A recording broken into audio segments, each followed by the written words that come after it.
Today we're going to be making an Italian-style banana pepper. We're going to be stuffing it with a few different things, which we'll get into later in the video.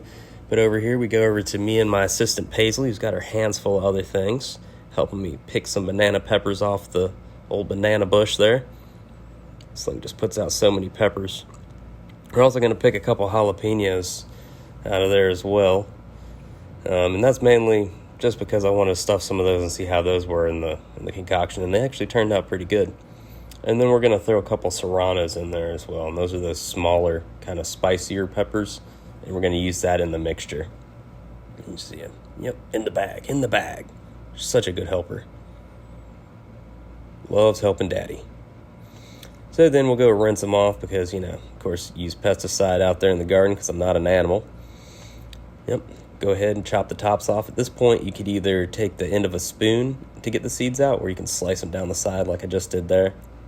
For our purposes, that's just easier. About 2 Serrano peppers in there, then a couple of white onions down there. We're just throwing them into our KitchenAid dicer. It just makes it so much easier. Got some ingredients. Throw a little olive oil in the pan, about that much, and then throw your vegetables in there. And we're going to kind of cook those down for about 2 or 3 minutes. While those are cooking, we're going to go over and we're going to shred up a little bit of fresh Gouda. Throw that in there. Oh yeah, that's going to be part of our cheese mix that we're going to put in there. That's going to go into the peppers. A little Italian cheese, about a half a cup of each for those of you that aren't able to measure with your eyes.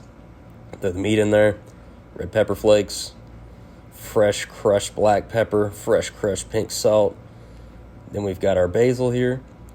And so what I like to do is fold them all up together. It just makes it easier to cut them all up. Otherwise, you're going to be sitting there for 10 days trying to cut each little leaf. Yep, throw all that in there. Mix it up. Block of cream cheese.